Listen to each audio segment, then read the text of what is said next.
গ্রামে কোনো মানুষ বাস করতে পারে না। গ্রাম তো কুকুর, ছাগল, শেয়াল, পশুদের জন্য। যত মানুষ বাস করে শহরে, যদি না হতো তাহলে এই রাস্তাটা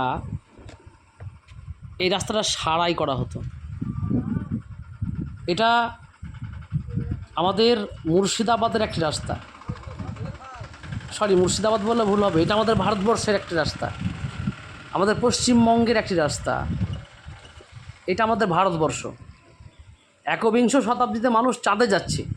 ভারতবর্ষ চন্দ্রযান, মঙ্গলযান এবং আদিত্যযান সব পাঠাচ্ছে, কিন্তু আমাদের এই যান, এই সামান্য দ্বিচক্রযান চালাতে যান বেরিয়ে যাচ্ছে। কোথাকার রাস্তা? না, এই রাস্তাটা আমাদের মুর্শিদাবাদ জেলার ভগবানগোলা থানার অন্তর্গত একটি রাস্তা। ঠিক করে পরিষ্কার করে বলি, এটা হচ্ছে সেই রাস্তা যেটা আপনার ভগবানগোলা থানার অন্তর্গত ঈশাপুর থেকে আমাদের বাগডহর পর্যন্ত যে রাস্তা, সেই রাস্তার বর্তমান অবস্থা। আজকের তারিখ হচ্ছে 28 জুলাই 2026। এখন বর্ষা চলছে, সাধারণ ক্ষেত্রে রাস্তায় একটু জল জমতে পারে, এটা মানা যায়, কিন্তু এটা কি রাস্তা? আপনি গোটা ভারতবর্ষের যে বিখ্যাত শহরগুলো আছে বা বড় শহরগুলো আছে, কি ছোট শহরই ধরে নিন, যেগুলো মিউনিসিপ্যালিটি, সেই সমস্ত মিউনিসিপ্যালিটিতে এরকম রাস্তা যদি কোথাও দেখাতে পারেন, তাহলে আমি বিশ্বাস করব যে সব জায়গাতে একই রকম অবস্থা। কিন্তু তা নয়। যত নাগরিক পরিষেবা আপনি দেখবেন সমস্তটাই শহরকেন্দ্রিক। শহরে রাস্তা ঝাঁ চকচকে হয়, শহরে লাইট থাকে, শহরে পরিষেবা ঠিক থাকে, কিন্তু গ্রামে কোনো পরিষেবা সঠিকভাবে পৌঁছায় না। এর কারণটা কি? এর কারণ হচ্ছে সরকারি ঔদাসীন্য। অর্থাৎ গ্রামে মানুষ বসবাস করে, এটা সরকারি আধিকারিকরা বা সরকার মনেই করে না।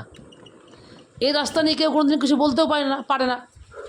অথচ এলাকার মানুষ ভোট দেয়, মানুষ ট্যাক্স দেয়, মানুষ সরকারি সমস্ত নিয়ম শৃঙ্খলা মেনে চলে।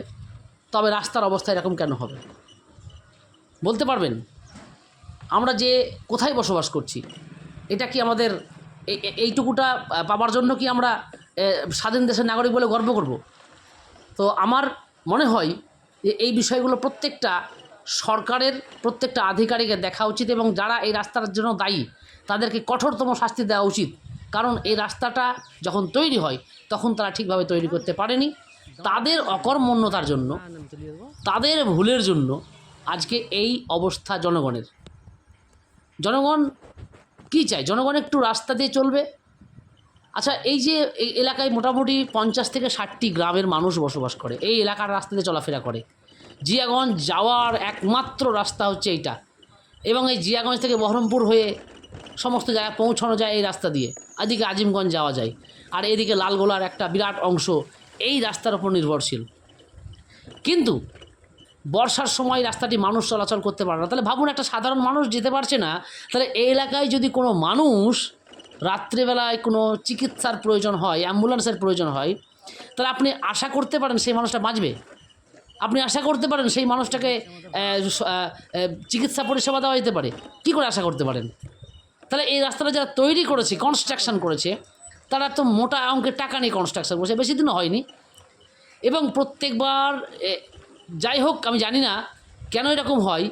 আমার মনে হয় সরকারি আইন করা উচিত যে যারা রাস্তা তৈরি করবে 2 বছর বা 3 বছরের মধ্যে যদি রাস্তা খারাপ হয়ে যায়, ভেঙে যায়, তাহলে সে সমস্ত যারা টেন্ডার নিয়ে রাস্তা তৈরি করেছে তাদের কঠোর থেকে কঠোরতম শাস্তি দেওয়ার বিধান করা উচিত। এবং তার সঙ্গে আরেকটা কথা বলবো, যে গ্রামে সরকারি বিভিন্ন দপ্তর তৈরি করা উচিত। দেখবেন যত সরকারি দপ্তরগুলো সব শহরকেন্দ্রিক, সেখানে হাসপাতাল, সেখানে বিডিও অফিস, সেখানে এসডিও অফিস, এবং সরকারি যত আধিকারিক অফিস সমস্তটাই শহরে। তাহলে শহরে যদি সব কিছু হয়, তাহলে গ্রামের মানুষকে শহরে যেতে হবে, তাহলে শহরটাই ভালো হবে। কিন্তু এই প্রত্যেকটা অফিসগুলো যদি আমরা গ্রামে গ্রামে স্থাপন করে দেওয়া যায়, দেখা গেল কি একটা গ্রামে হয়তো বিডিও অফিস আছে, অন্য একটা গ্রামে একটা হাসপাতাল আছে, যে ব্লকের হাসপাতাল, অন্য একটা গ্রামে পঞ্চায়েত আছে, একটা গ্রামে দেখা গেল কি থানা আছে, একটা গ্রামে দেখা গেল কি এসডিও অফিস আছে। এরকম যদি প্রত্যেক গ্রামে গ্রামে থাকে, তাহলে সেই গ্রামে যখন সরকারি আধিকারিকরা যাবে, অটোমেটিক্যালি তখন সেই রাস্তাগুলো আপনি ভালো হবে। তো আমার কথাগুলো সবাই শেয়ার করবেন। ধন্যবাদ।